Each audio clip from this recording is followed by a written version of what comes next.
Rafael.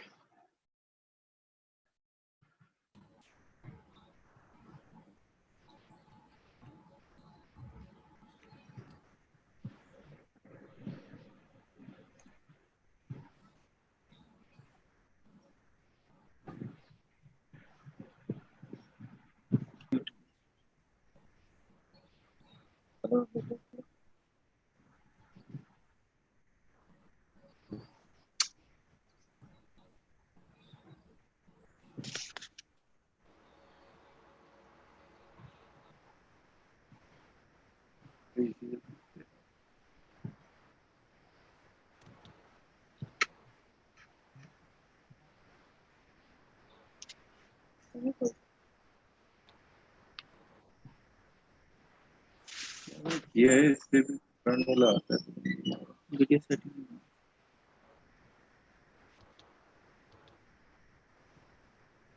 Alright.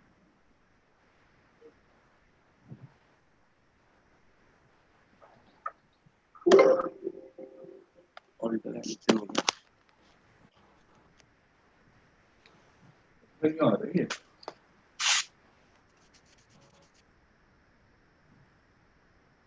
Camera बिल्कुल सही नहीं आ रहा, बहुत ब्लर है. कोई चीज है.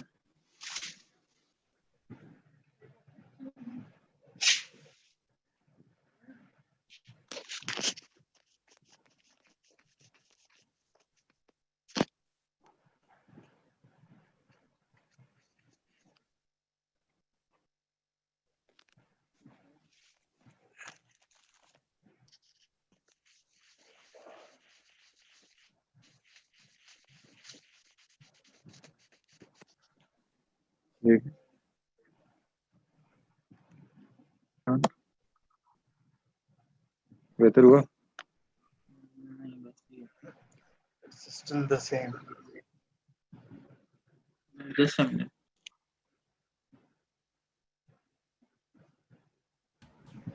Hi Pablo. Good afternoon. Hope you had a nice lunch. Not yet. Once we finish.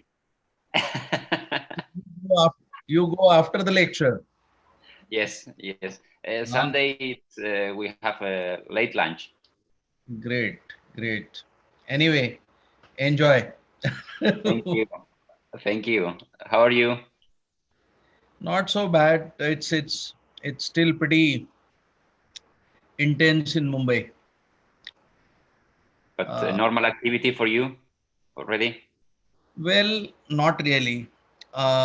Most areas are in containment zones. We are doctors are allowed to travel. I can drive my car and go to the hospital, and have started working a little bit. Half our hospital is taken up by the COVID patients. The government has taken over half the hospital. I see. So our ICU, theaters, and a few beds are available where we are managing a few cases with the best possible precautions. Well, we will get rid of this soon, I guess. I hope. I hope, man. I think in Spain it has sort of flattened and it has started decreasing. Is that correct? That's like that. Yes. The lockdown was very rigid here, and the unlocking is being very slow, and we are managing it. We have 52 provinces in Spain, so every province is unlocking isolatedly. So we cannot move to different provinces yet. But the numbers of infections, it's like 1 or 2 in the country per day now. We are still in the zone of 8,000 to 9,000 per day. Well, we were there not so long time ago. Yeah. So I really don't know. Hope whenever it has to end, it should. We lost you, Chandra. Yeah, right now. I think it has to go. It should not remain with us all the time. I mean, it's really very tough to observe all the discipline and still work. But you are doing a good job there, I guess. Well, People is behaving properly. we are working about 25% of our usual capacity. Our boys, young boys, are all working for COVID. So we are working with lesser staff, lesser facilities. It is that kind of a story. And on top of that, our operation theater technician and nurses have turned positive. So it's a big, there has been a quarantine for a month and all that at various stages. And only, I think last week we can say that we have come to some kind of a working pattern. I see. Yeah. Strange times. Hi guys, how are you? Salman, good afternoon. Good afternoon, Chandra. How are you keeping? Pablo, good to see you. Good to see you too. All right, all getting set. All set, Pablo? Well, I think so. I'm waiting for Rafael. He's the star today. Okay, let's see. He's actually here. Rafael, are you here? Yes, sir, I'm connected. Okay, good. Why are we seeing you so blurred? Have you got a lot of light coming from the back or what? There is some issue with the camera. Keki is here. All right, good. Let's see.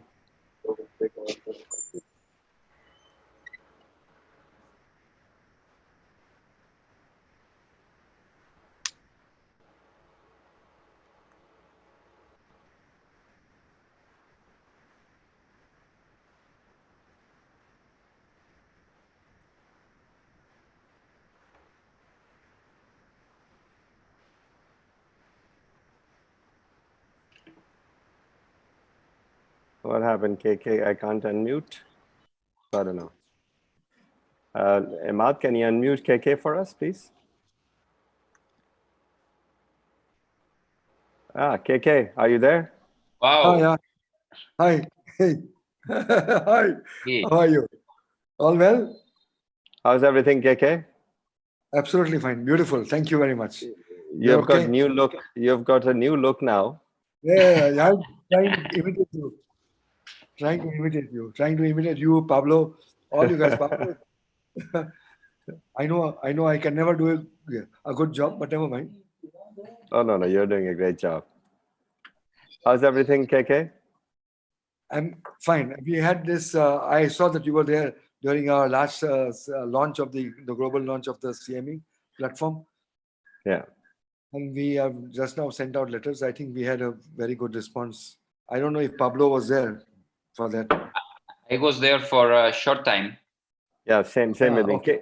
KK, Yes. you know, on Wednesday, we have Franco giving away certificates to all the faculty that have given lectures here in last 2 months on Wednesday at 5:30 in the evening. What is he going to do? He's going to give his lecture on neurotrauma, and then he's going to appreciate all of the people who gave lectures here during the last 2 months. So we have 46 speakers altogether. Wow, fantastic. So you have a fantastic network. I think just like you, the same friends are my friends. So No, I see some very different names on your group. And you even conquered the hearts of all the women. You are a separate women's group. So you see, I'm going to still learn a few things from you. No, I think the other thing, we are keen on doing one more thing, which we haven't done up till now, is to have a webinar just for medical students who want to do neurosurgery. And I think we will be planning that in the next 10 days or so. So there are two of these, I think medical students and women are important for us to make sure that they're always involved in neurosurgery, because future is theirs, obviously. Yes, of course. Yeah, of course. Yes. Okay, let's see where we are. Are we ready to go? So I shall unmute now? Yes, we all will unmute except Rafe and Pablo, who will take the show away. Okay. You will unmute them? Yeah. Let me just take this away. I cannot imagine Keki to be mute.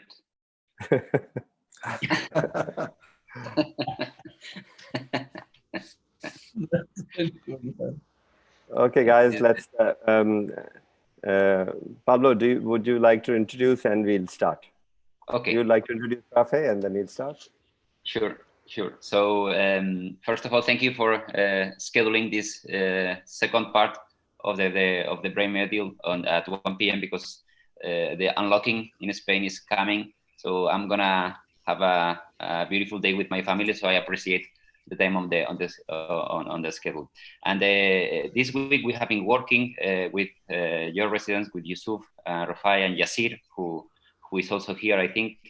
And we are going to continue after the first lecture, introductory lecture about the brain. We will continue today with the brain surface anatomy, sulcogyral architecture, and we will have some anatomic points which will be highlighted by Rafai, and then we will discuss some cases to see if what he's sharing with us is being helpful to understand how the gliomas are growing and how we can treat them properly. So I thank you again, Yusuf, Rafai, Yasir, for your effort during the week, studying all the material, all the crazy papers, books, videos, dissections I sent you. And I'm sure they are going to do a fantastic work. Rafai? Yes, sir.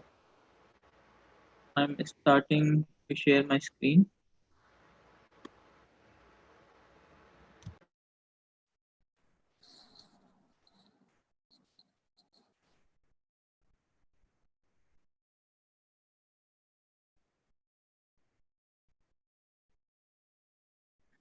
So, as Dr. Pablo has said, we'll quickly go through the anatomy of the different lobe of the brain, and then we'll have a case discussion.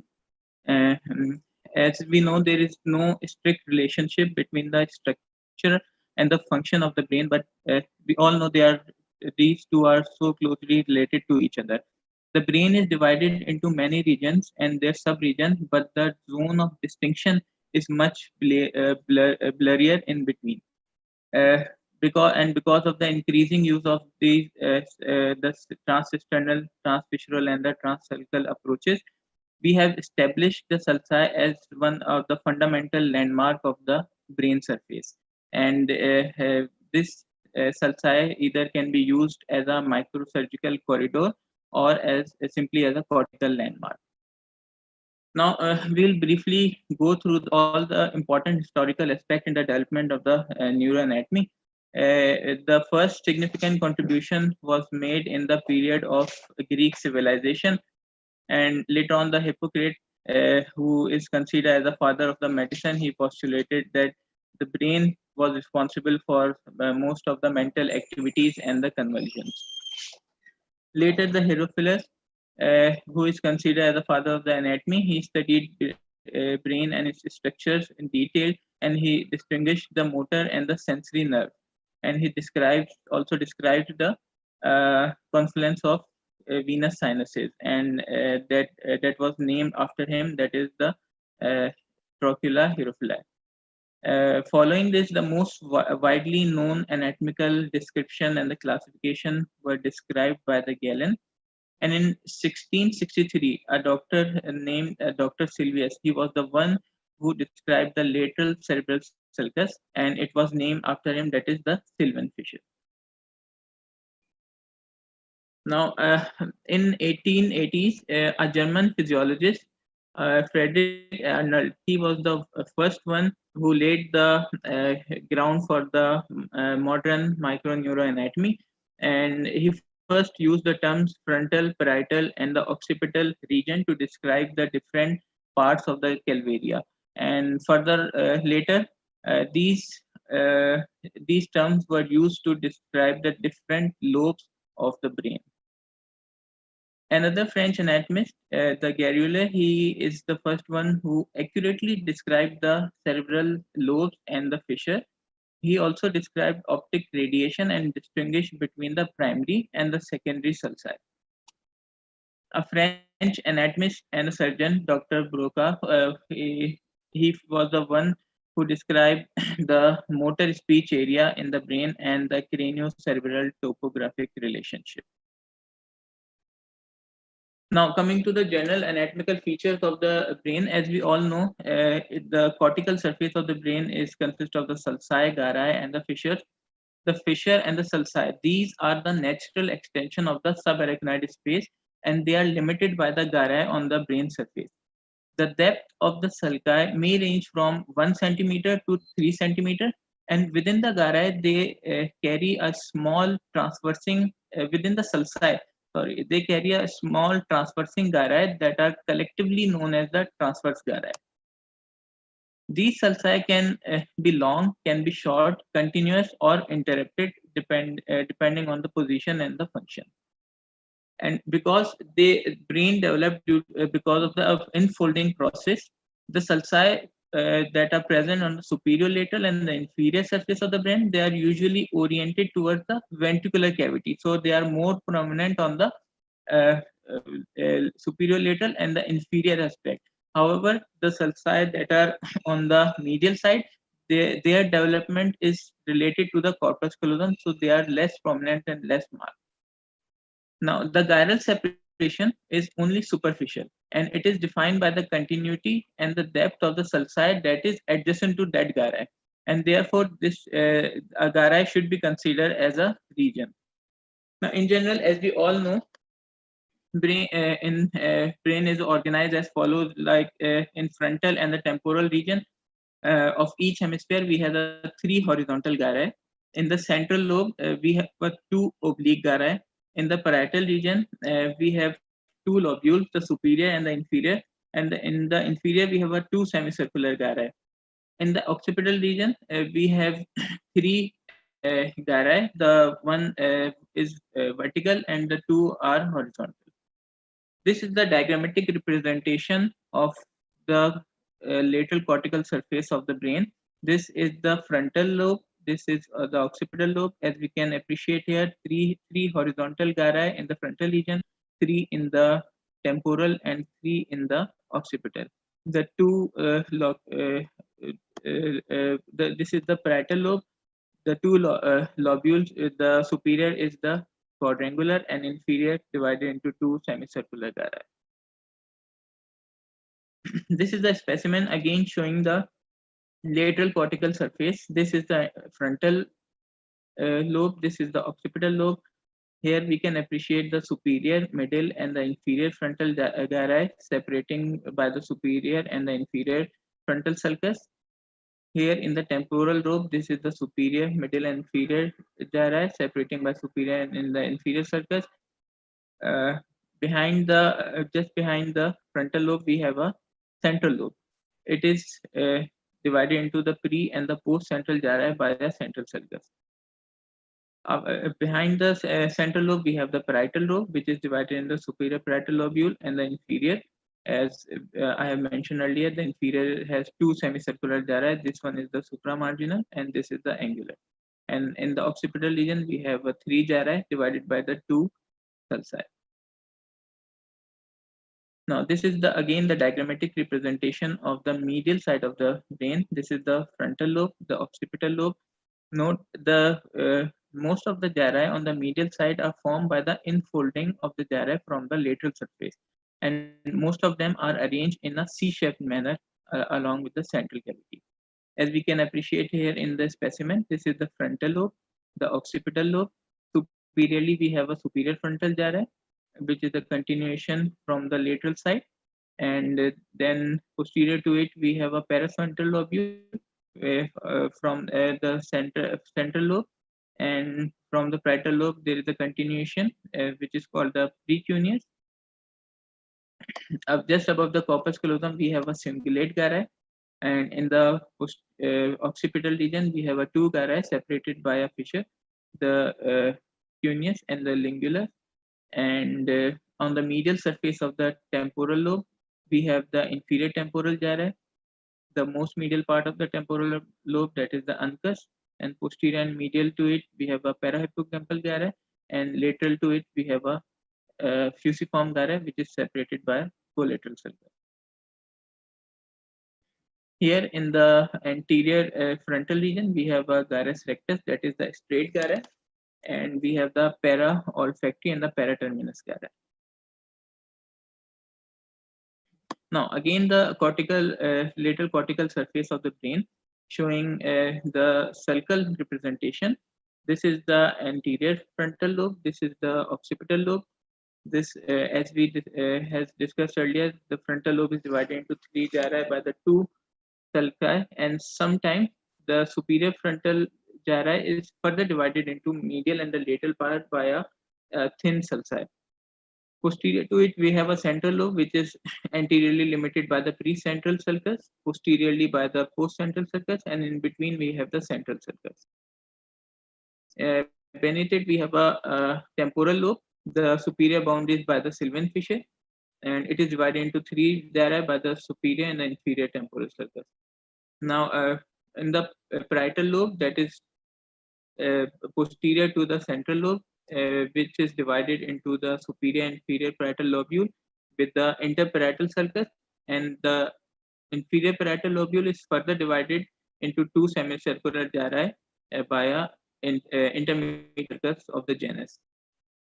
Now, in the occipital lobe, on the lateral surface, we have a superior and the inferior sulci that divides it into the three gyri. Now, this is the medial side of the brain. This is the frontal lobe. This is the occipital lobe. Now, here, as we can see, the continuation of the precentral sulcus, the paracentral sulcus, and the central sulcus. This is the marginal sulcus, which is the ascending continuation of the cingulate gyri. This is the cingulate sulcus. This is the cingulate sulcus. In the parietal lobe, we have a subparietal gyrus and posteriorly limited by the parieto-occipital sulcus. This occipital lobe, as we have described, divided into the cuneus and the linguus, the two gyri, which is divided by the calcarine fissure, and it started from the isthmus of the cingulate gyri. On the medial aspect of a temporal lobe, we have the occipitotemporal sulcus on the lateral side, and medial to it we have a collateral sulcus. Now coming towards the lobe, starting with the frontal lobe, as we all know, the frontal lobe is acquired the anterior part of the brain. Medially, it is limited by the interhemispheric fissure, posteriorly by the precentral sulcus, and inferiorly we have the Sylvian fissure. It is divided into three gyri by the two sulci. The superior gyri is divided into most medial and the lateral part by a thin sulci, and this medial part is posteriorly continuous with the precentral gyri.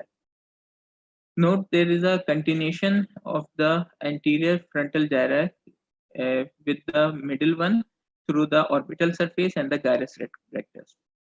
Now, this is the middle frontal gyri. It is the most prominent gyri on the frontal lobe, and it is connected anteriorly with the horizontal gyri to the inferior frontal gyri, and posteriorly with the precentral gyri. As we can see here, the anterior continuation with this horizontal gyri with the inferior one, and posteriorly it is continuous with the precentral gyri. Now, the third is the inferior frontal gyri. It is present between the inferior frontal sulcus and the Sylvian fissure. It is divided into three parts. The most anterior and the prominent is the pars orbicularis.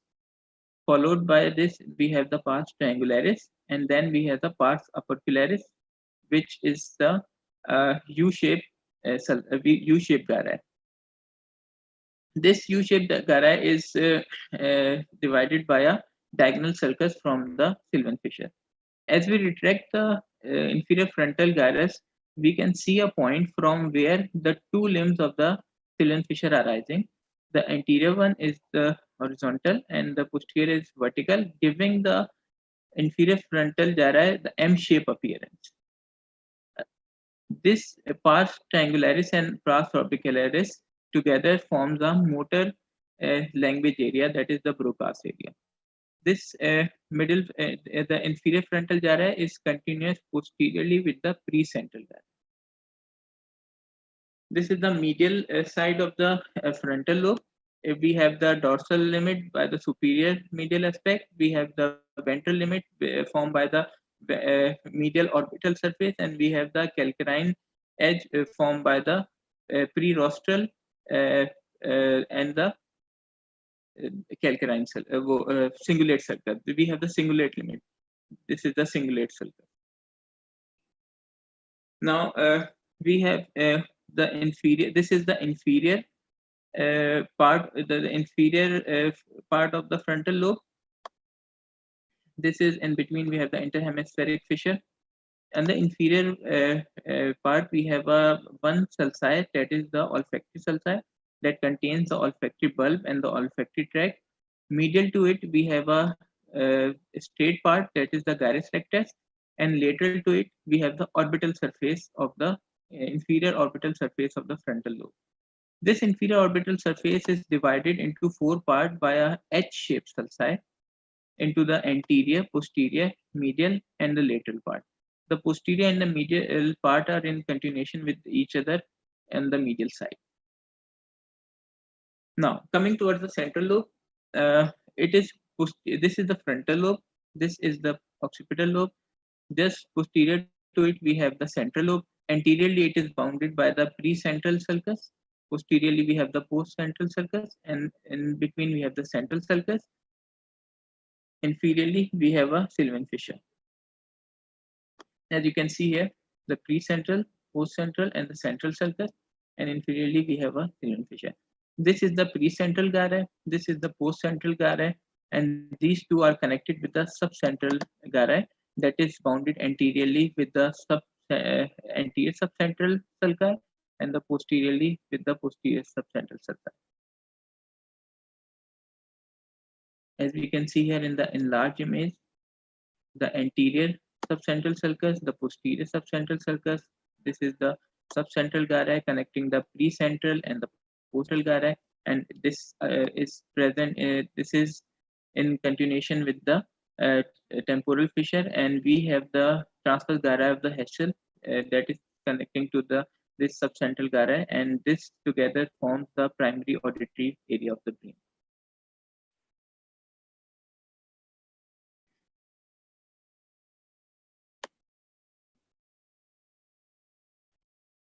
Now, on the medial surface, this is continuous as the paracentral lobule and marked anteriorly by the precentral paracentral sulci and posteriorly by the marginal sulcus. Now we have the parietal lobe. Parietal lobe is bounded anteriorly by the postcentral sulcus, and posteriorly it is divided by an imaginary line that is arising from the point of origin of parieto-occipital sulcus and goes directly all the way to the pre-occipital notch. This parietal lobe is divided into superior and the inferior lobule by a central interparietal sulcus that is arising from the midpoint of the post-central sulcus. As we can see here, this is the post-central sulcus, this is the parietal lobe, and the interparietal sulcus dividing into the superior parietal, the quadrangular lobule, and the inferior parietal lobule.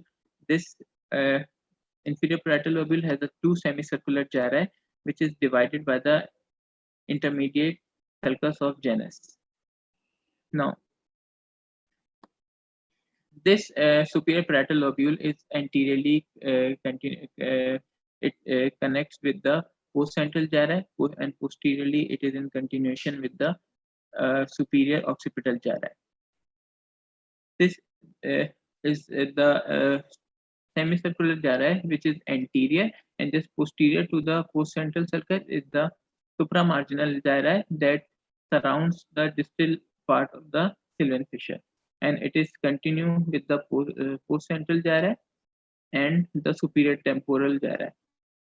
This is the angular gyri that is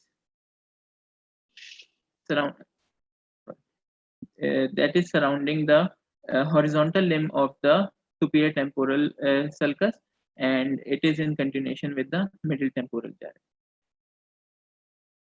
This is the medial. This is the medial part of the parietal lobe, and this it is bounded anteriorly by the marginal sulcus.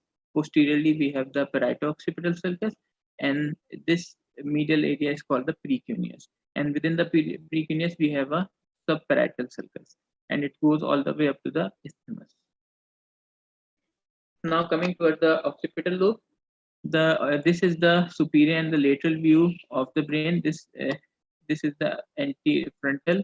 Here is the frontal lobe. Here we have the occipital lobe. The anterior limit is the same imaginary line forming the posterior limit of the parietal lobe, and then we have two sulci. The one is the continuation of the interparietal sulcus, which forms the superior occipital sulcus, which divides it into the superior and middle gyri. And then we have another sulci, that is the inferior occipital sulci, that divides the middle and the inferior occipital sulci. All these inferior occipital gyri, all these superior, middle, and inferior gyri, they converge towards the occipital pole. Another is specimen showing this. This is the lateral surface. This is the medial surface. Here we can appreciate a vertical and two horizontal gyri that are converging towards the occipital pole. As you can see here, this is the lateral cortical surface. This is the medial surface. The superior occipital gyri is in continuation with the cuneus, and the inferior gyri is in continuation with the lingular gyri and lies in close proximity of the collateral sulcus. This is the medial surface of the occipital lobe. Here we have the cuneus and the lingula, which is separated by a fissure, that is the calcarine fissure, that starts from the isthmus of the cingulate gyri and goes all the way upward and backward till the occipital pole. It is divided by the parieto-occipital sulcus into the anterior and the posterior part. Now, the inferior surface of the occipital lobe is in close association with the inferior surface of the temporal lobe. There is no specific demarcation between these two. This is the inferior surface, where this is the medial surface. Here we have the lingular gyri. This medial sulcus is the collateral sulcus. The lateral sulcus is the temporo-occipital sulcus, and in between these two sulci, we have the fusiform gyri that goes all the way upward anterior into the temporal lobe and form a pointed structure and lies in close proximity with the parahippocampal gyri. Now, temporal lobe. Temporal lobe is the lobe of the brain which has four surfaces: the lateral, medial, superior, and the inferior, and the superior surface is sometimes called the opercula. It is bounded superiorly by the sylvian fissure. It is divided into three gyri by the two sulci, the superior and the inferior temporal sulcus, and the superior temporal sulcus is also known as the parallel sulcus because it runs parallel to the sylvian fissure. The middle temporal gyri is short anteriorly, so the superior and the inferior gyri continues anteriorly, and they combine the anterior pole of the temporal lobe.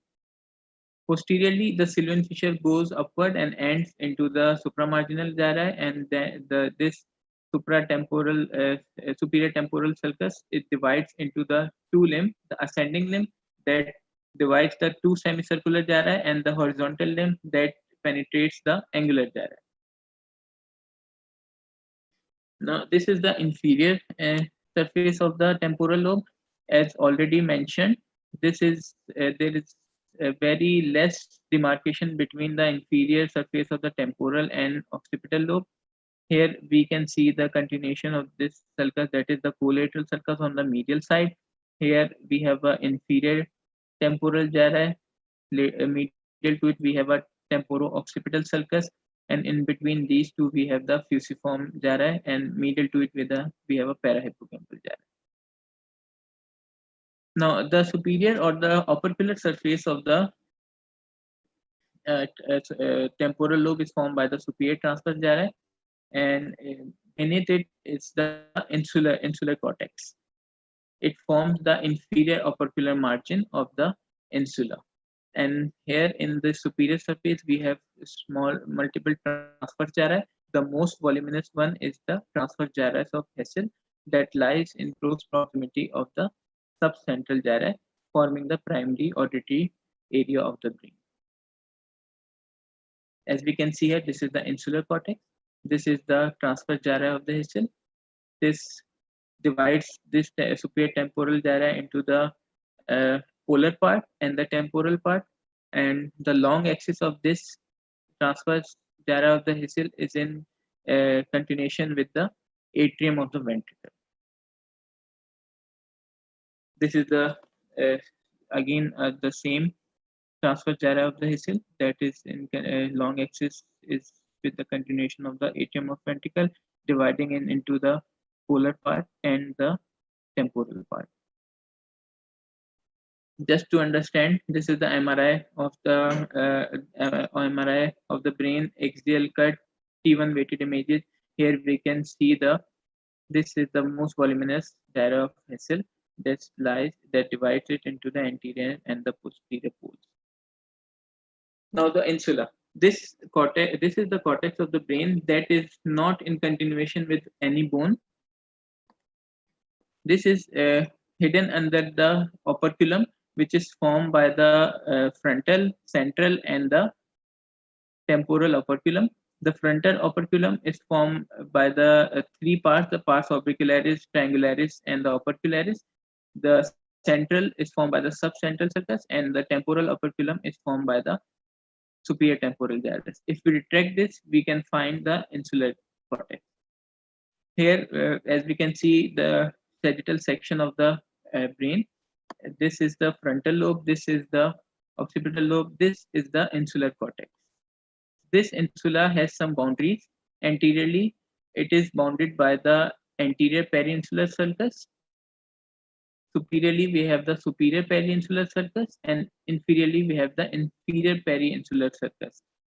In between, we have the central sulcus that goes upward and continue on the central sulcus on the lateral side. This central sulcus divides the this limbal cortex into the small anterior small short gyri, anterior middle and the posterior short gyri, and posterior long gyri. Now this is the brief anatomy of the surface anatomy of the different lobes and the parts of the brain. Then we'll come to the radiology. This is the MRI T1 weighted image axial section. As we can see here, this is the frontal lobe, the central sulcus, the central lobe, the interhemispheric fissure. This is the superior frontal gyri. This is the middle, and on the left side we can also appreciate the inferior one divided by the superior and the inferior frontal sulcus. Beneath it we have the precentral sulcus and the precentral gyri. Then we have a central sulcus, and then posterior to it we have a postcentral gyri. The central sulcus forms a very important landmark for any radiological study or for any intervention. There are certain methods to identify this central sulcus. I would like to ask from the participant, does anyone know any method how to identify central sulcus on the brain imaging? Any resident? Please raise your hands if you want to answer.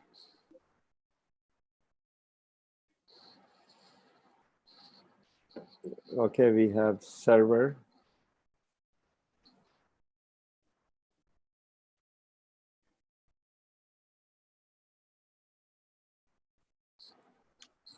Server, can you hear us? Imad, can you please unmute server? I can't. Yes, server, please go on. Server, we can, you're unmuted. Would you like to answer? Okay, so we would go to Saif.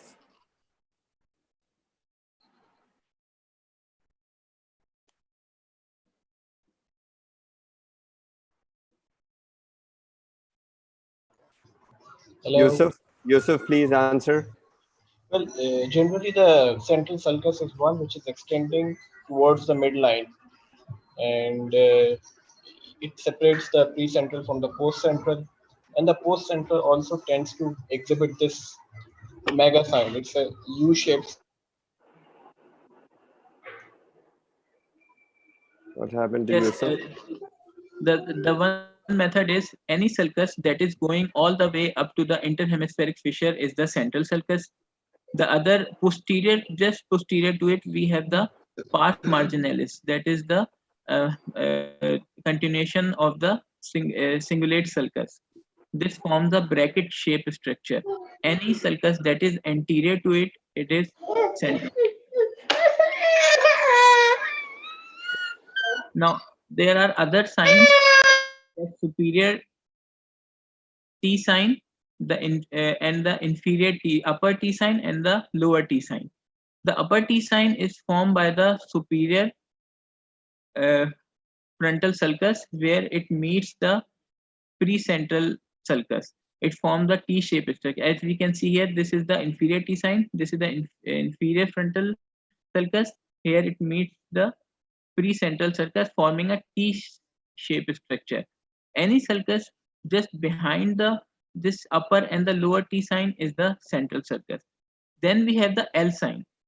It is formed by the middle frontal gyrus and the continuation of the precentral gyrus, where the middle and the precentral gyrus combines to form this L-shaped structure, as we can appreciate here.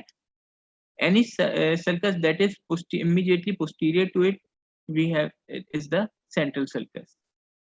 Another technique is to identify the gyri. The precentral gyrus that is anterior to the central sulcus is more voluminous and more thickened as compared to the posterior one. And the last one is to identify this sigmoid sign, which is representing the hand knob sign. And any sulcus just posterior to it is the central sulcus. These are some methods to identify the central sulcus on the brain imaging. As we can see here, this is the sigmoidal hook sign. Any sulcus posterior to it is the central sulcus. Here we have the T sign. And here is the pars bracket of pars marginalis.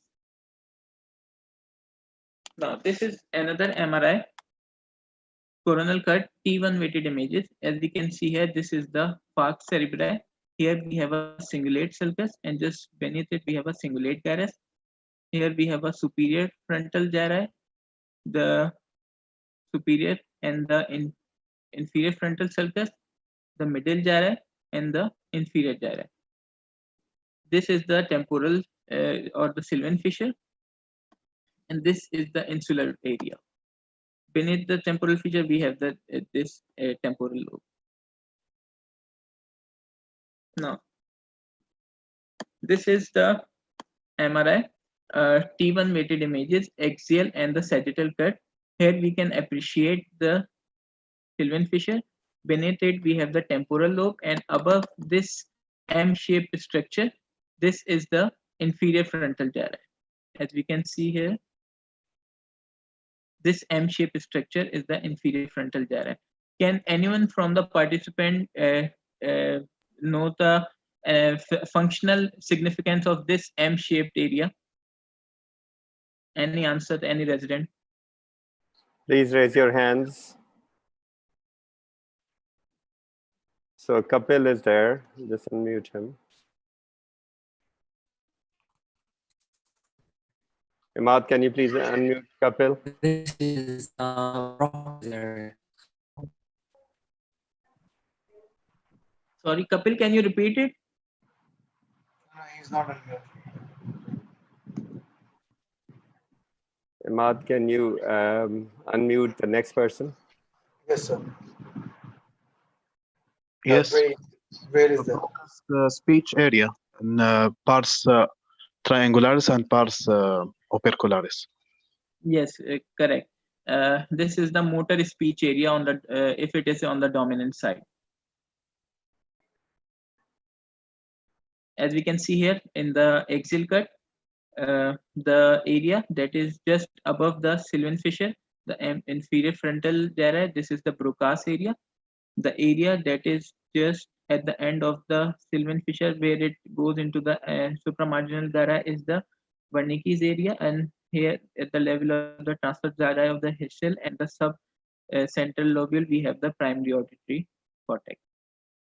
Can any participant tell us where is the lesion located? Please raise your hands again.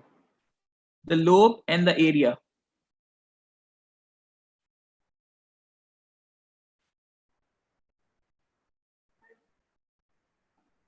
Okay, so we have Saf again. Saf.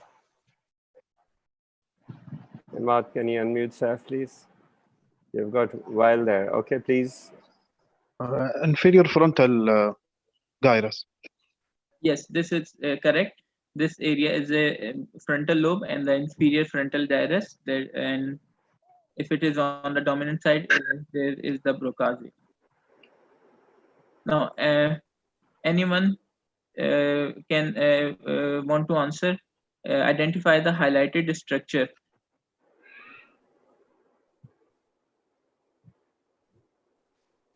That is Okay. a good answer. Please raise your hands. Yeah, Rupesh. Can you unmute Rupesh, please? So that's superior temporal gyrus. Which one? Which color? The one in pink. Yes, and the one in green. That's supramarginal gyrus. Yes, and the blue. Angular gyrus. Yes, these are the two semicircular gyri, and this is the supratemporal gyrus. That is correct. Any other participant would identify this functional area? Okay, raise your hands, please. Imad, could you unmute, please? Which way again? Primary visual cortex, Brodmann Yes. area 17. Yes, this is the visual cortex, correct. Anyone can anyone identify this area encircled, this encircled area? Imad, please unmute. So I'm trying to Sabihullah. Okay. No, he's not unmuting. Okay, go on to maybe server. Kapil Rajwani. Yeah, so this is the insular highlighted with its 3 short gyri and 2 long gyri. Yes, that is correct. This is the temporal fissure, and just beneath it we have the insular gyri, as we can see here in the axial section, in the coronal, as well as in the sagittal section. This is the insular cortex. This is the central sulcus. Anteriorly we have the short gyri. Posteriorly we have the long gyri. As we can see here, the insular cortex, the central sulcus, the short and the posterior long gyri. Now, in the last, this is the sagittal section of the MRI T1 weighted images. Here we can appreciate the Sylvan fissure, its anterior and the posterior limb, the superior, middle, and the inferior gyri separated by the more marked and the less more marked superior sulcus and the less marked inferior sulcus. This is the last image, the coronal section of the MRI. Here is the Sylvan fissure. Just beneath it, we have a superior temporal gyri. Then here is the sulcus. This is the superior temporal sulcus. Beneath it, we have the middle temporal gyri. Then this sulcus is the inferior temporal sulcus that divides the middle and the inferior gyri.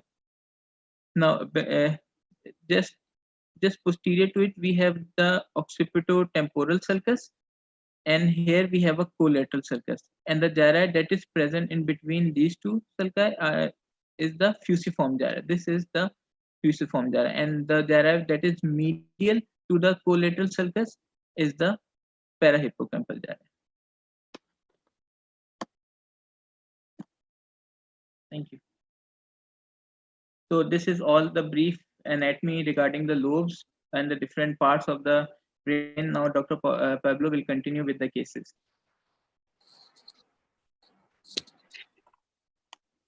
So, Salman?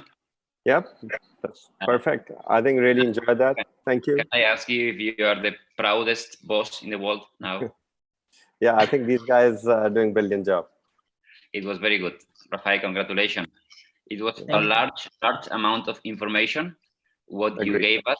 And I guess it's important to have this knowledge for many, many reasons, to understand MRIs, to understand and correlate the functional findings we find in our patients, and especially for us as surgeons to plan our surgery and to better understand how our intrinsic lesions are located and can be safely approached. So you gave us a fantastic anatomic overview, and I really recommend everyone to have a look at this large amount of information.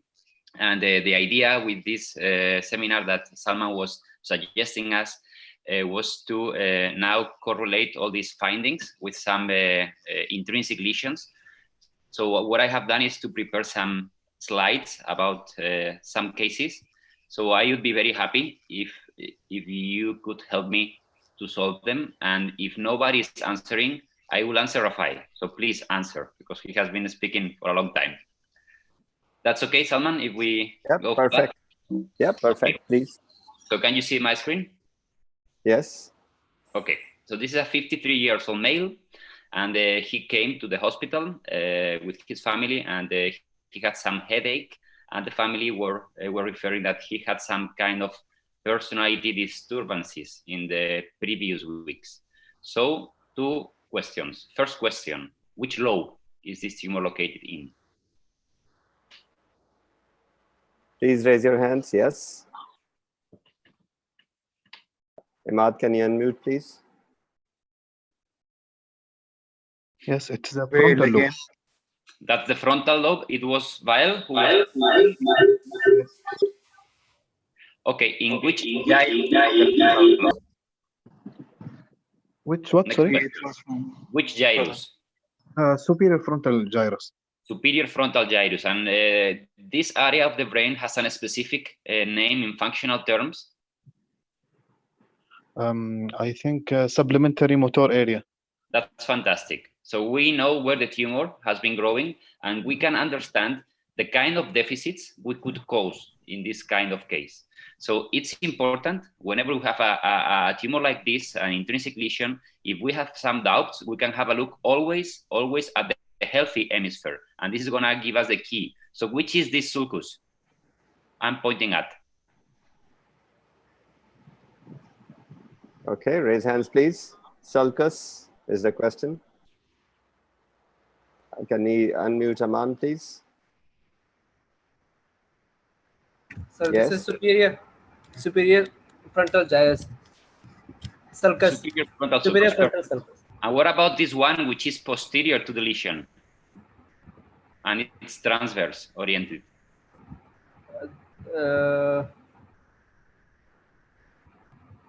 This is central, so it is maybe this. You see, this is a superior frontal gyrus, and then we have another gyrus posterior to it, which is in a different orientation, and in front of it, precentral. A precentral gyrus. Perfect, and the precentral sulcus. So these are 2 anatomical boundaries we should identify. So about the intraoperative landmarks, in order to find this lesion, we should take into consideration this superior frontal sulcus, as you said, which is going to be lateral, and posteriorly we will have the precentral sulcus. In the midline, we will have the interhemispheric fissure. Is it? And what about this one here? In the coronal cut, this is the deep anatomical landmark. Okay, please raise your hands. A gyrus and a sulcus. Can you unmute, please, Imad? Sir, I'm trying. Because we have to ask them to unmute. I'm talking about this sulcus here in the anatomical section. Siddiqullah, could you unmute yourself? Yusuf, could you try to unmute yourself, Kapil please? Rajwani. Kapil Rajwani. Okay, Kapil. This is the cingulate Cingulate. gyrus. Cingulate gyrus and cingulate sulcus. So that's perfect. So now our anatomy is very clear. So these are all the landmarks that we really want to identify once we finish our resection. If we find them and we respect them, we will perform a pure anatomical resection of this tumor. So there is a software which is called Occipital and can be very helpful for this purpose. So what we do is we have a 3D reconstruction of the MRI, and you can see the lesion there. So we can see the tumor, interhemispheric fissure, superior frontal sulcus, precentral sulcus. And this vein is going to give us a good orientation about where the tumor is. We can translate this 3D orientation to our intraoperative field. And here we will have the precentral sulcus. So this is the posterior part of the tumor. The midline is right here. And what's this sulcus here? Anteroposteriorly oriented. Please raise your hands.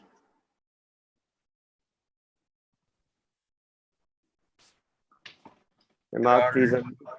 Yes, sir, I'm trying. Gerard. Right there. This is our lateral limit. Okay, Khalifa. Yeah, this is the superior frontal sulcus. Khalif, good to hear from you. Thank you. That was perfect. So this is our limit. Yes. So let's go to the post-op. And it's always also very important to have a careful look at your post-op because you will learn a lot. Look at the cingulate sulcus. It was very compressed here, but there was no tumor enhancement on it. So this is what we call anatomical resection. Superior frontal sulcus, cingulate sulcus, and interhemispheric fissure. And posteriorly, the precentral sulcus. So that's how we can take advantage of our anatomical knowledge. Let's go for the next one. And let me ask you directly, which gyrus is this tumor located in?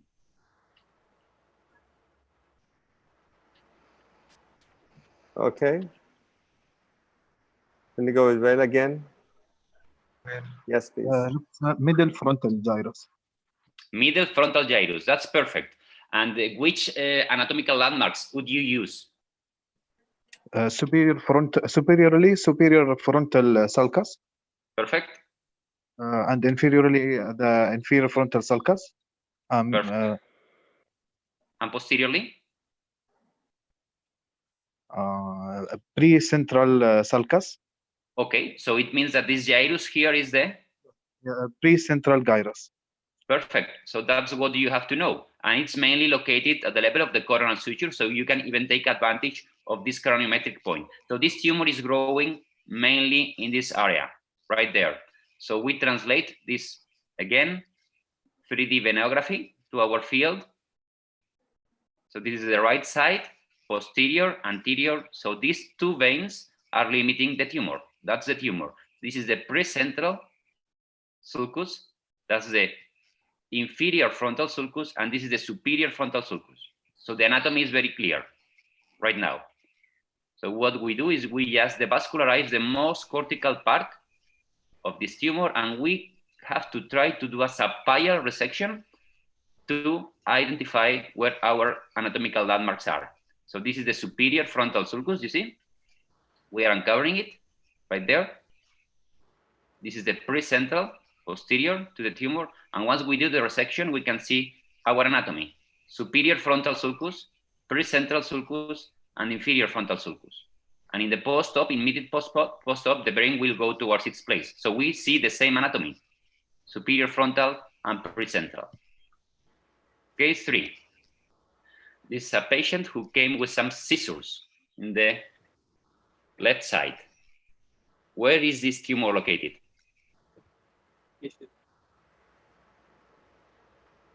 Raise your hands again. Okay, Yusuf. In the central lobe. Central lobe. Perfect. Which area of the central lobe? In which gyrus?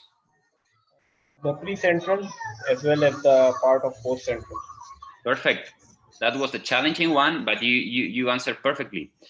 In the axial cut, we can see that there is a sulcus inside the tumor. So it means that the tumor is invading the precentral and postcentral areas.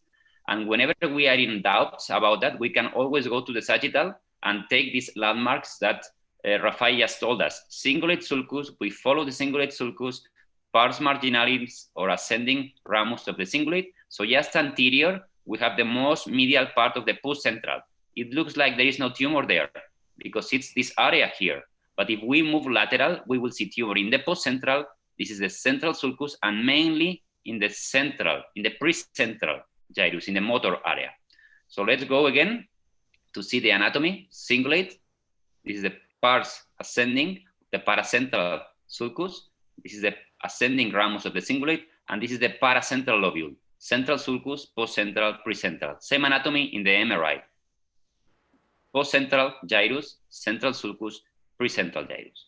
So this is what Rafael was telling us, and it's important to always try to have a look at all the axial cuts. So we will see this lateral orientation of the pre and post-central structures compared to the antero-posteriorly oriented gyri of the frontal lobe.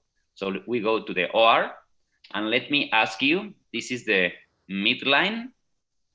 So this is medial, this is lateral, this is anterior, this is posterior. So what do you think is number one?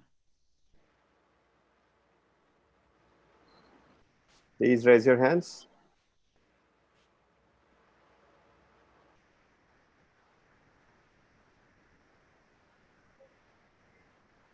We're waiting for people to raise hands. Yeah.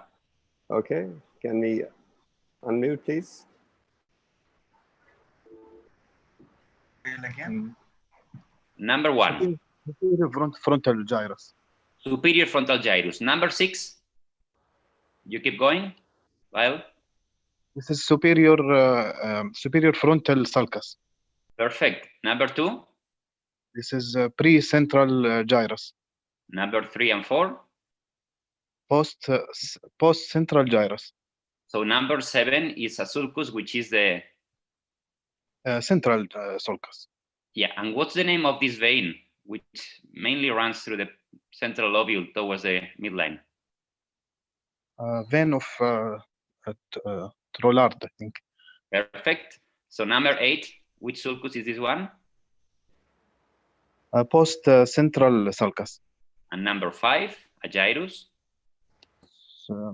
Maybe superior parietal gyrus. Superior parietal lobule. You are perfect. So let's go to the MRI, because this is where the tumor is located. So we can see perfectly the tumor there in the pre and post central. We put the venography. This is the vein of Trollard in the central sulcus, and we go to the OR. But you didn't need that. You were so good. Perfect. So once we do the removal, we can understand again much better this anatomy. So this tumor was growing in both gyral compartments of the central lobule. Let's move to this lady. She came with some dysesthesias in the right side, right superior limb. What is this tumor? Semiology is also important to identify where the lesions are. Never forget that. It can be very helpful. So raise hands, please. On server. Okay, on the server. Lobe. Yes, Gyre. server. Can you hear us, server? I think we go to the next. Aman? Sir, maybe in the middle frontal gyrus, sir? Middle frontal gyrus. Yes. That's good. Well, in the coronal side, if you have a look, you will see that we are at the level of the brainstem, which means that we are quite posterior. And the coronal suture is right there, which means that the middle frontal gyrus will end more or less at this level. So we are posterior to the middle frontal gyrus. So this was the parietal parietal in the superior parietal lobule, sir. Okay, so you have a look now at the sagittal. You follow the Sylvian fissure, and at the end of the fissure, you have this semicircular gyrus. What's the name of this one?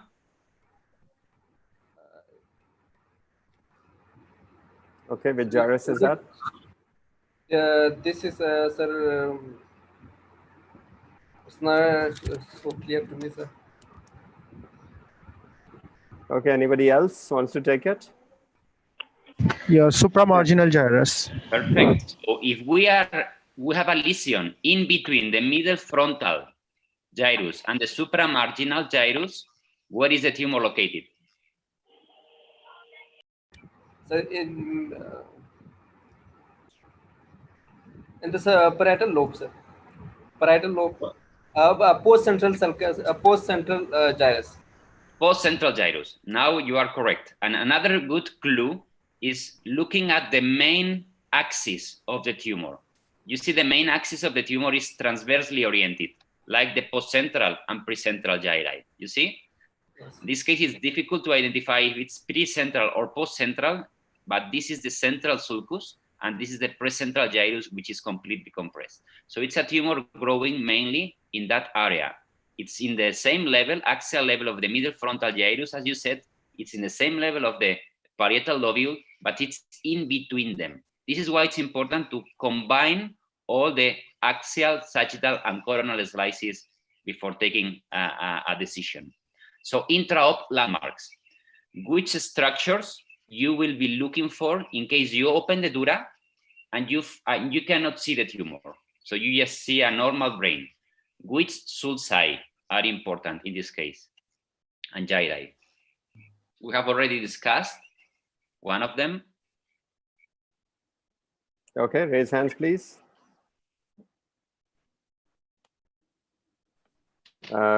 Yes, Kapil.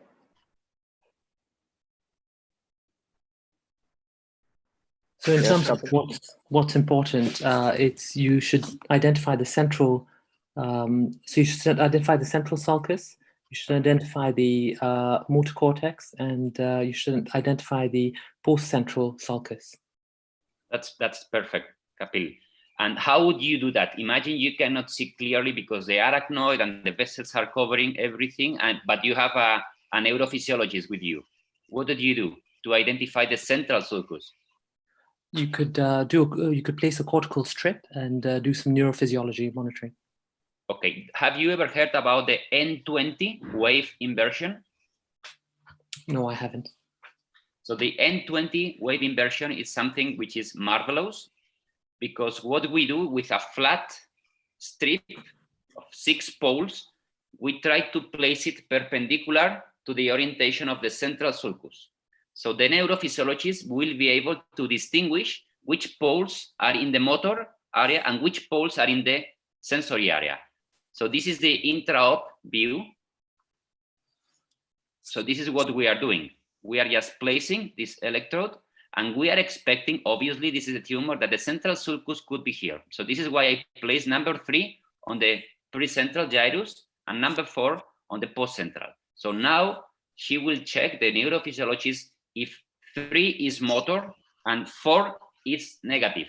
If that happens, it will mean that in between 3 and 4, we will have the central sulcus. It was like that. So now we place this electrode for the whole surgery just on the motor area to check and to assess that we are not damaging the patient. So now we will start the debulking. You see this transverse orientation of the tumor, and we are checking the lateral and medial limits. Where is the healthy tissue? Now we go for the debulking, and this is the depth of the central sulcus, just anterior to our cavity resection, and we found some responses there. This is why we place some spongostan to stop surgery. So you can see after the tumor resection, the anatomy is much more clear. We are now stimulating the motor strip. So this is the precentral gyrus, and the tumor was located in the post-central. Precentral sulcus, precentral gyrus, central sulcus, and the middle third of the post-central gyrus, which was removed. And again, we have a look at the post-op MRI to check how now the precentral gyrus is on its normal location and with its normal size. Next one, this is a 57-year-old male who came with some speech problems. So you tell me the lobe. Where do you think it's this tumor located in? Okay, wheel again.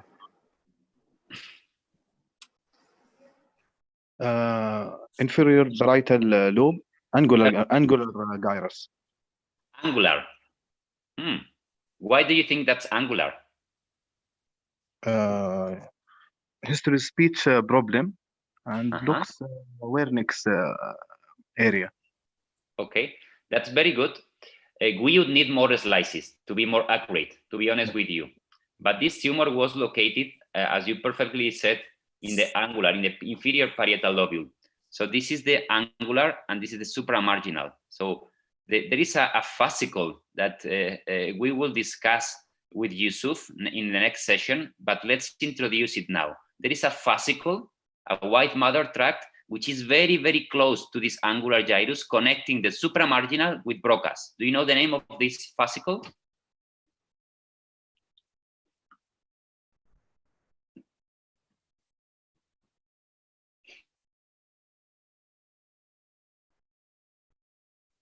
Can we unmute, please? Yeah, Kapil? The question is the fascicle connecting Broca's to Wernicke's. That would be your arcuate fasciculus? That's it. And what's the main function of this fascicle? In speech terms? It allows for repetition. Okay. And transmitting comprehension to the motor area, to the motor speech area.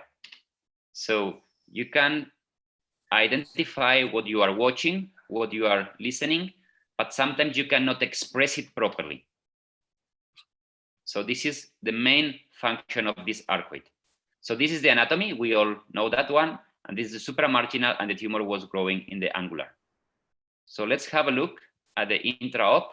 We are using 5-ALA, so it's clear the tumor is right there, and we are doing an awake surgery to identify which regions are highly eloquent in terms of speech. So we are looking for the most anterior aspect now of the tumor. So once we do the removal, let me show you what happened. This is the pre-op. This is the pre-op. So we do a test to all our patients, and he was able to identify some of these pictures. And we were asking him to say the name of these pictures. So this is a screwdriver, which in Spanish is called destornillador. And he was explaining us, I cannot tell you the name, but this is this tool we use to drive screws, to screw screws. But he couldn't say screwdriver. To screw screws. And 6 hours later, ¿Cómo se llama? 6 hours after surgery, it was a stupid question for him. It was very obvious. That's because the arcuate was mainly compressed by the tumor. It was the edema caused on it. So let's go for case 6. And this is a young lady. In fact, she's a nurse in the ICU department in our hospital. And she had some headache. That's it, nothing else. Where do you think the tumor is located? Which lobe?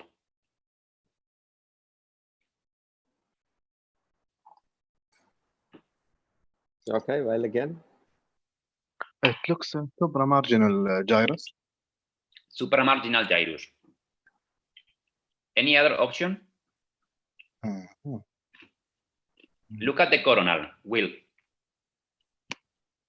Oops. Look at the coronal. No. Can you see the lateral aspect of the parietal lobule? It's compressed. Yes. We are not in the lateral aspect. Yes. So which lobe? Start with the lobe.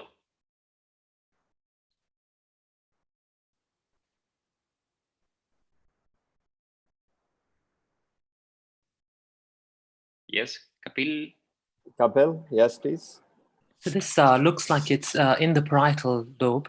Perfect. It's you can see the parietal occipital sulcus, so it's above that. Yeah. And so it looks like it's in the inferior parietal lobule. So you think it's in the lateral aspect? No, I think it's in. Sorry, I think it's in the medial aspect. So the medial aspect, so somewhere around the precuneus. But I'd need to see a more sagittal cut. I know that. I'm sorry about that, but you were right. That's a precuneal tumor. You can see here that it's mainly a medial aspect lesion. It's just anterior to the parietal occipital, as you perfectly described, and this is a precuneal tumor located in the medial aspect of the hemisphere. And in my opinion, this is something very, very important to be identified, because it's gonna decide, it's gonna give us a good decision about the approach. So it's much better not to go through the lateral convexity. It's much better to go through the interhemispheric fissure and to enter directly where the tumor is mainly growing. So you can go always to your anatomy, and as you said, it was just anterior to the parietal occipital. This is a tumor located in this area, in the precuneal region, limited by the parietal occipital. Anteriorly, we have the ascending ramus of the cingulum, and inferiorly, we can always find this small sulcus, which is the subparietal sulcus. So these are the sulci defining this region. So this is how we can do a proper surgery, and this is now the parietal occipital sulcus, much more evident after surgery. This is number 7, and this is a young lady, an internal medicine doctor resident, and she had some visual disturbances. This is a curious case. Where do you think it's located? Let's start with the lobe. Lobe. Raise hands, please.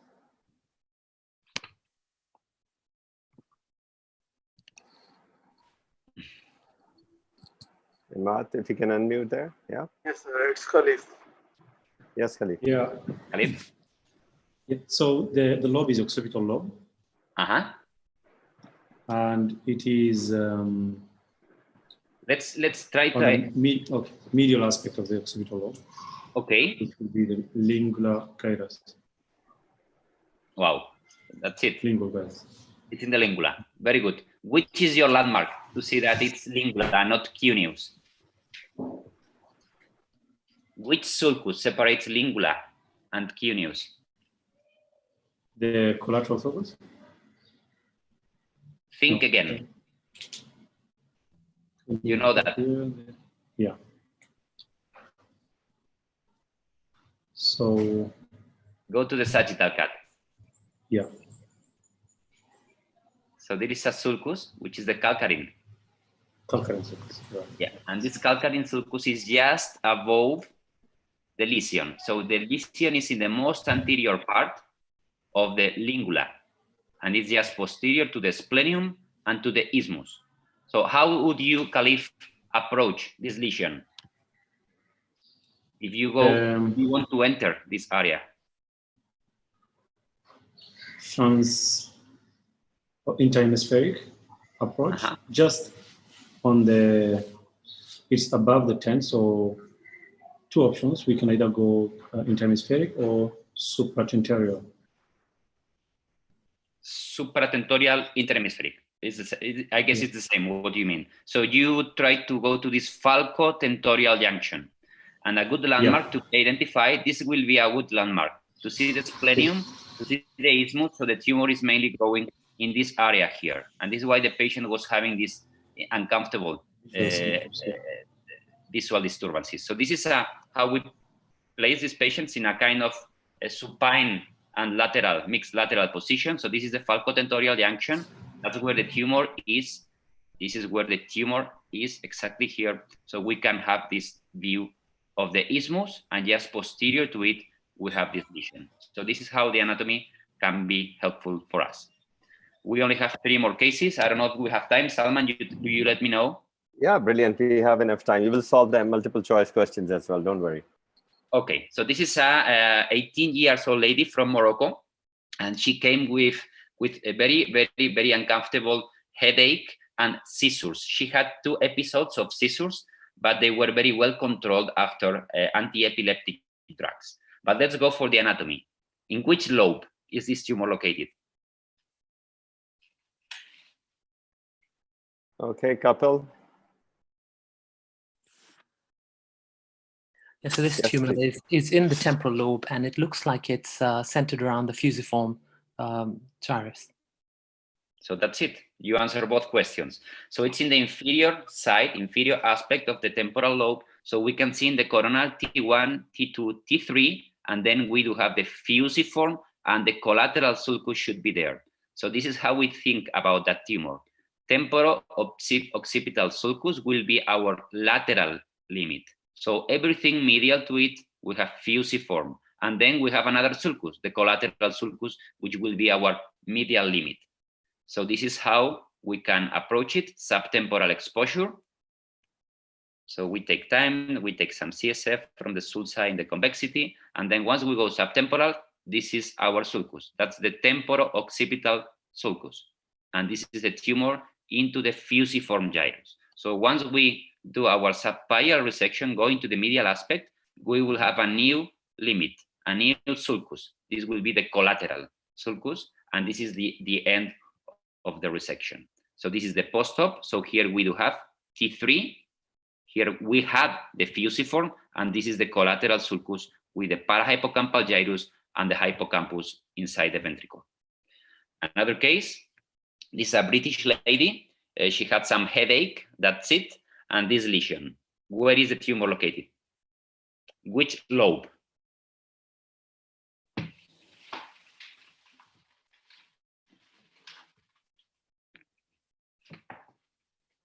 Yeah, this is located in the insular lobe. This is the insula. Perfect, yeah. Khalif. Yeah. And which part of the insula? Rafai divided the insula into two parts. Four zones. Two zones. This is the posterior part. Posterior part. What gyri we do have there? In the posterior part. How are they called? The gyri in the posterior part. In the posterior part of the insula. The posterior longitudinal gyri. Well, we call them posterior long gyri, not longitudinal, yes, but long gyri. Okay. Posterior long gyri. Yeah. I was ready to ask you to come back again to Alicante, Khalif. Okay, I will gladly come back. So let me ask you, in this axial cut, can you see my pointer, Khalif? Yes.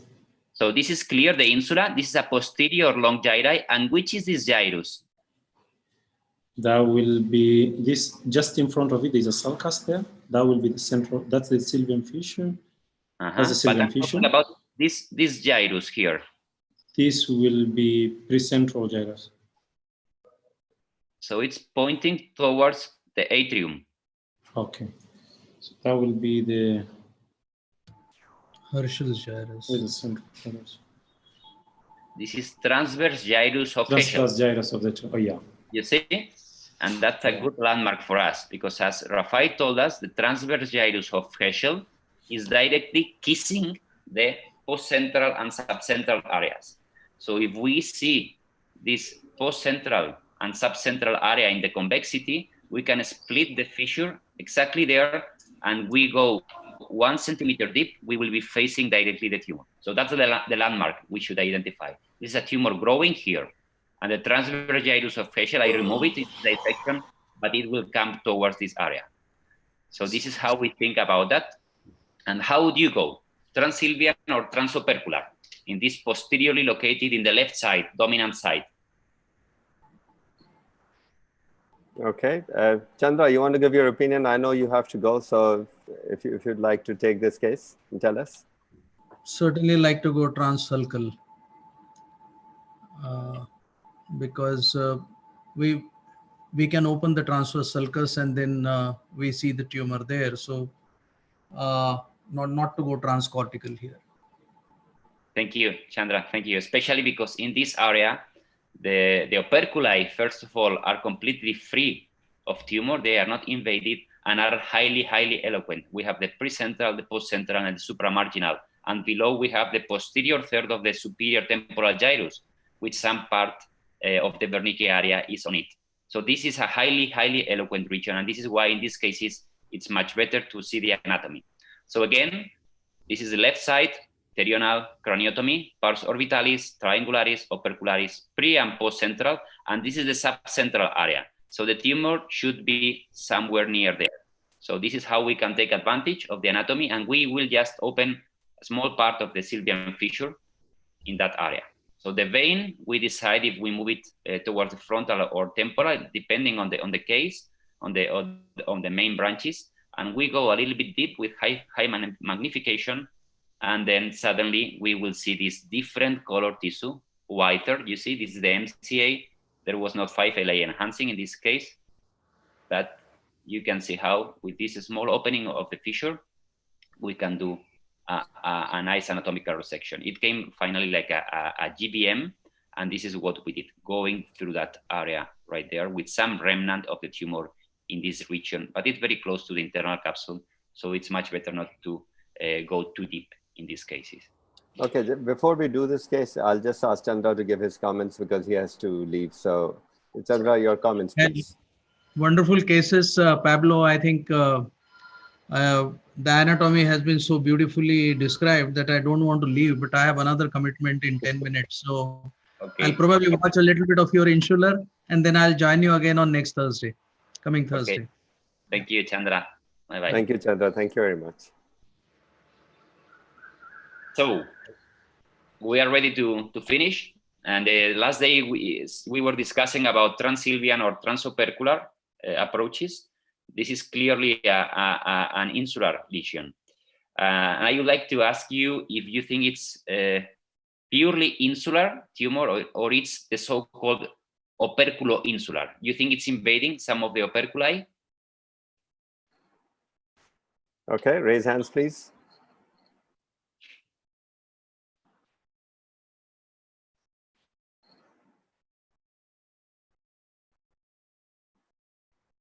Okay, rating. Yusuf said yes. Well, I don't know what yes means.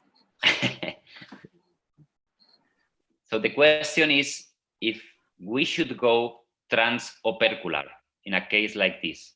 I try to avoid crossing healthy tissue.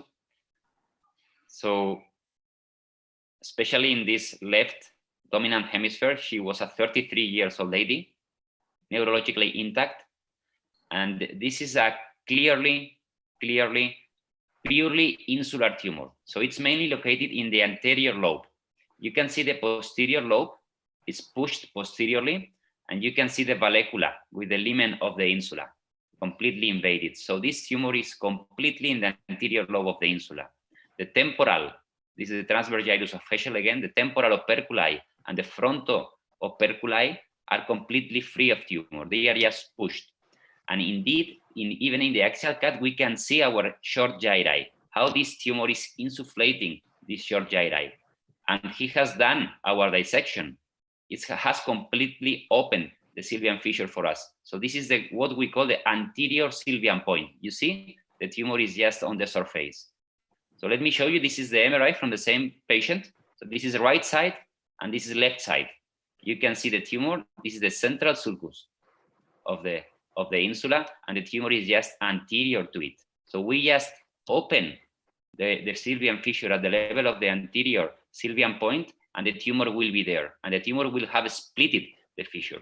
And if at that point you go inside the tumor, you will protect the vessels because you will be in the subpial side of the tumor. So you use the CUSA with very low frequencies, and you will have more chances to go subpial and not damaging all these vessels. So this is how this tumor is growing in this anterior short gyri of the insula. So this is the classic insular tumor classification. They can be purely insular on the anterior, on the posterior, or on both sides. It could be fronto-insular, temporo-insular, or fronto-temporo-insular tumors. These ones are probably the most complex ones, but in these ones we have the chance to go through the operculi, so we can do a good job. So this is something that it's called like a battle, and I think it's nonsense. We should try to understand both of them because there are many advantages on transsylvian and transopercular. It's just a matter of which is the most appropriate for any single case. With the transsylvian, you stay within the tumor.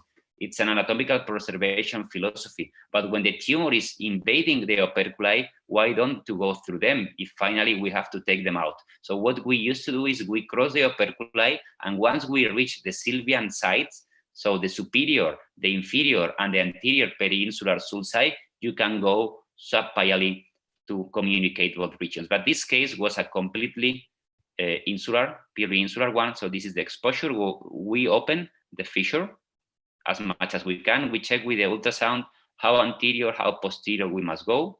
And it's a matter of taking some time, but you can see the tumor is there.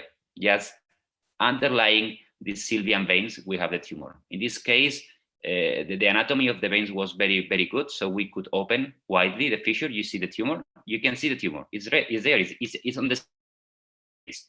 So we cover the operculi, both of them, and we attack the tumor from its subpial aspect. So now we are protecting the vessels. The vessels are on the other side, but sometimes the pia and the arachnoid is so thin that we can break it. And in those cases like this, what I used to do is I place some spongostan and I just protect the vessels and push them away. And we keep going with the CUSA.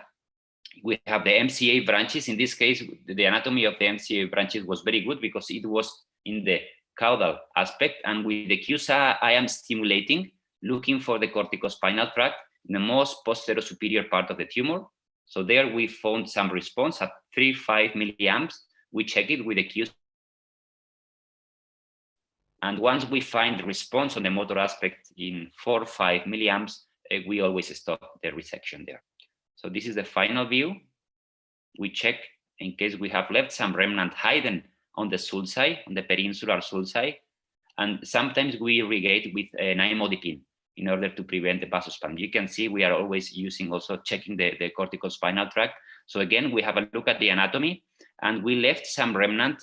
I cannot show it here, but just medial, just lateral, sorry, to the head of the caudate nucleus, there was a remnant of this lesion, but now we can understand much better that the tumor was purely insular. You can see how the operculi now are completely decompressed and the anatomy came to its place. And this is the last one. I want to show you this one because this is a frontotemporal insular one. And in these cases, what we do is we cross directly the frontal and temporal operculi, and we join both surgical cavities in the subpial aspect of the anterior insular lobe.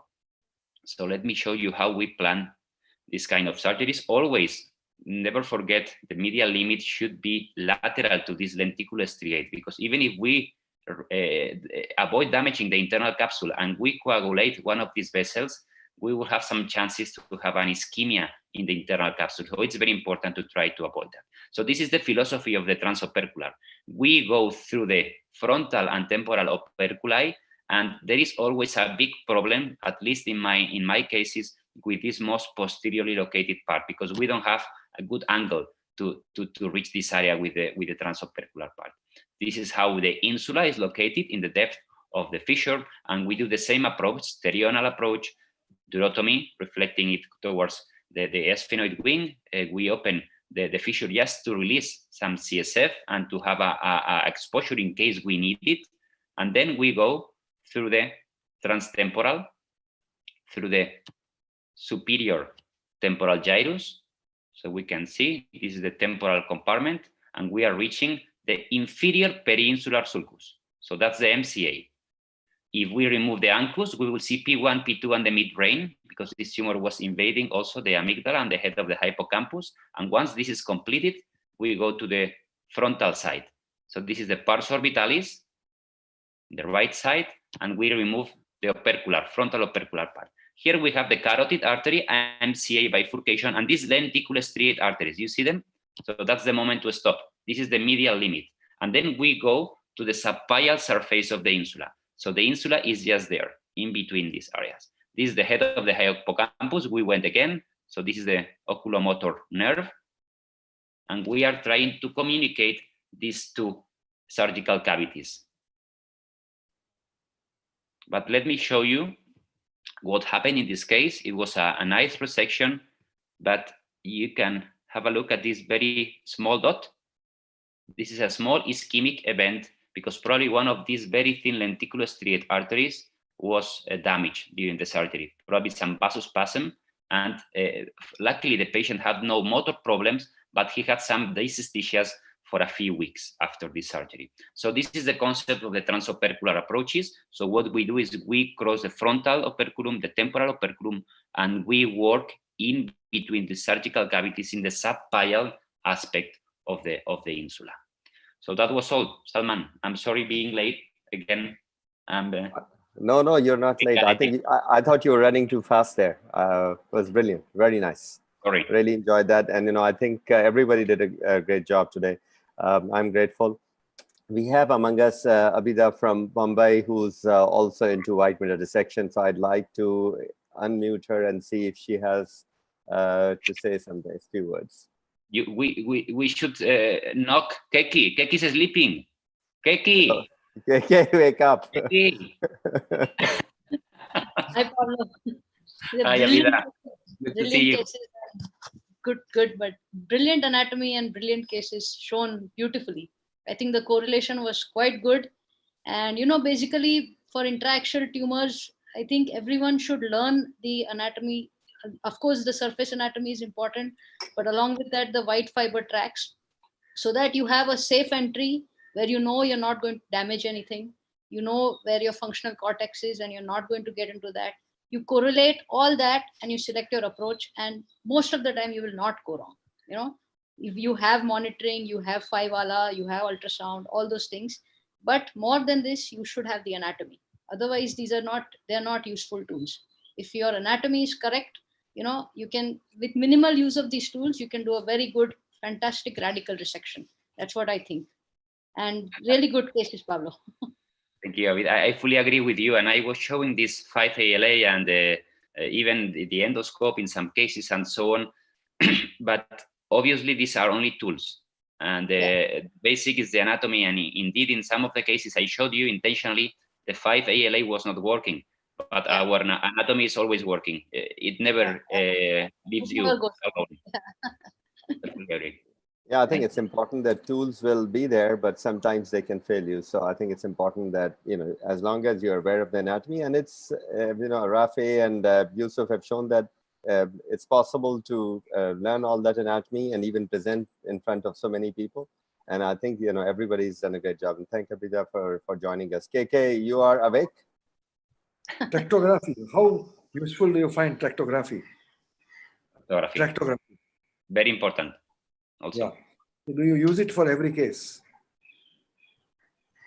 I use it for almost every glioma close to an important fiber tract, just to check how these tracts are pushed, if they are pushed medially, laterally. Sometimes the tractography has even changed my mind about the most appropriate approach. So I really like it. But I do believe that neuroradiologists are, because sometimes you know how it works, tractography. You place the region of interest and it appears suddenly. And you can trust that, but you should tell the software, where do you think the regions of interest are? Because if you want to see the motor corticospinal tract and you place the seed in the midbrain and another seed or a region of interest in the superior frontal gyrus, you can have a mistake, because you will see the anterior limb of internal capsule, but not the genu. And what I believe is that you have to do it by yourself, or at least you have to be with the radiologist to trust Totally it. agree. Totally agree. I think it's very important that you have to guide them how you're going to go about it. Shall we go through the multiple choice questions? Imad, are you showing us the multiple choice questions there? So I don't have. I think Mehak might have it. Yasser. Yasser.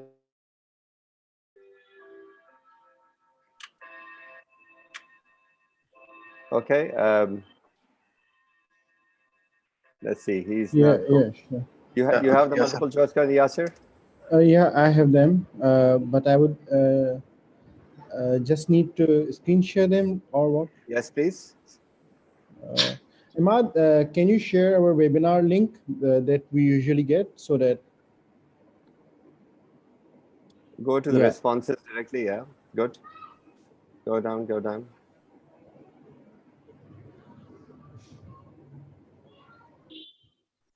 Yeah, so here are the questions. Can you please enlarge it? No, sorry. Just enlarge this a bit so that even KK can see. KK, it's a joke. You can smile. Yeah. I'm just trying to read. It is too small. The print is Yeah, small. that's why I asked them to increase the font. Yeah. Okay. Okay, so the first question is regarding the omega sign on the axial images of the MRI, or which is also known as the hand knob sign. Which of the following statements regarding the omega sign is incorrect? It controls the functions of the hand. It represents the path of the precentral gyrus. It appears on MRI axial as a knob-like protrusion, on MRI sagittal as a hook-like appearance, or it represents the pars marginalis gyrus. So the correct answer here, all the first four options are correct. The fifth one, that it is related to the pars marginalis, is the wrong one. Usually the pars bracket is the portion that is related to pars marginalis. So omega sign controls the function of hand, and we know that it is within the precentral gyrus, and it's one of the method to locate the central sulcus as well, that the central sulcus just lies behind the omega sign. So can we move on to the next question? So second question, is motor speech or the Broca's area is located in which region? As clearly mentioned in the seminar by Rafe, it's located within the inferior frontal gyrus, in the pars opercularis and a part of pars triangularis. And 61% of audience have also answered correctly. So inferior frontal gyrus has those three parts, and triangularis and opercularis are what constitute the Broca's area, but that's on the dominant side. Next question. The last question is the posterior limit of the lateral sulcus, that would be the horizontal limb of the lateral sulcus or the Sylvian fissure, is surrounded by which gyrus? So it's the supramarginal gyrus, as most of audience have identified. The angular gyrus is actually surrounding the superior temporal sulcus. So I think that's all. Over to you, sir. That's fine. Thank you. Brilliant. I think, Ahmad, have you got to show if you have posters for tomorrow and after? We have Mike Steinmetz, who's going to be talking about robotics in spine surgery, and Liliana Angelov, who's going to be talking about management of brain metastasis. And both of them are from Cleveland Clinic. Ramesh Nair and Shahid Ayub would be the moderator, and we have this tomorrow at 5 p.m., which is Pakistan time, and 5:30 for India. And then I have one only. Okay, and then we have on Wednesday, we have Franco Cervedi, who's we have an appreciation event on Wednesday. I'm sure all of you already know about it, and you all are requested to join. And we're going to have a talk by Franco on update on neurotrauma for half an hour, then 20 minutes discussion. Then we're going to have a 40-minute appreciation thing, in which every faculty that has given lectures here would be given a certificate, and a couple of words about them will be said. All of you are requested to send, all the faculty are requested to send a 15-second, just a 15-second video. So we add all that video together about what did you think about the webinars, and in what way has it helped you or people around you. And then on Thursday, we are coming back with our second part of the anatomy Rhoton module on cerebrum. And on, I think, Friday, we have a neurotrauma session. And again, on Saturday, we have the WFNS spine committee is having a deformity thing. Imad, can you show us the webinars schedule, please? You have it? Yes, sir, one second. And I had asked you to just send this to, put it on the website so that people know what's happening in future.